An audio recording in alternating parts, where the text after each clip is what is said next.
Here we have the nature edition of the www.Enochian.org YouTube channel. Here I did this other video the other day talking about get outside. And I did that video inside. It seems sort of silly. So I thought I would do an outdoor version of the YouTube channel. So most especially when working with Enochian, get outside. It is far more conducive to be outside, working with the spirits, because they are naturally integrated with nature.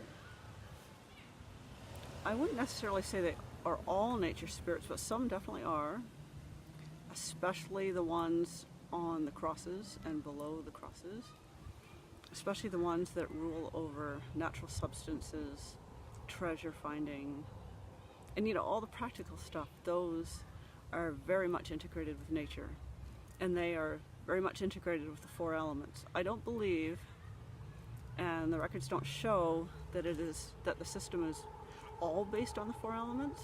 It is more based on the four directions, and then the lesser squares of each of the main parts of the Great Table, those are more based on the four elements. Anyway, from the way I see it. Directions don't necessarily mean elements, always.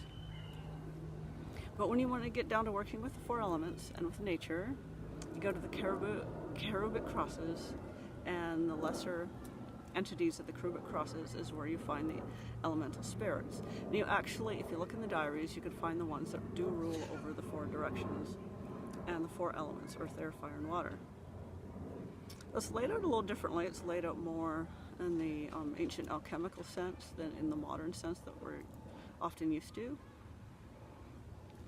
And so the directions are a little different. East is fire, west is still water, north is earth. But east is fire and is what? I'm trying to remember now, it's white. And then south is air and is red. So it's a little different. It just takes a little getting used to, but that's just how I see it laid out. If you see it laid out differently, then go with how you see it. So, step one with Enochian magic. Just go into nature. You can bring your tools if you want. You don't need to, but you can. That's what the backpack's for. That's what the portable versions are for. You can make smaller versions, portable versions, bring a backpack, or just go out where you'll be undisturbed, or there aren't people around, and lay them out. Candles aren't usually noticed that far away, so as far away as the street or whatever, or the trails in the park. Just hop into a park, a safe one that you feel safe in. I recommend some work beforehand, just to go in and see what it's like, what the atmosphere is like before you actually go in to do a proper working. Just go in and sit down, have a picnic, whatever. Bring some friends, see what it's like at night. So don't just go in and be in the middle of a magic ritual in a park, in a place at night that you've never been to before. That's not wise. Unless you really live in a small town with no bears. But aside from that, you probably want to check it out beforehand. Make sure it's conducive to your work. And then you just plan it out and go in. Personally, I don't use flashlights because I think they destroy the night vision and destroy the ambience and all that. So what I will do sometimes is use a flashlight with red light, because that doesn't kill your night vision. And it's also not noticed a mile away. So you can use those, or just go in on a full moon where you can see, or use glow sticks, whatever. But for me, flashlights kind of ruin it.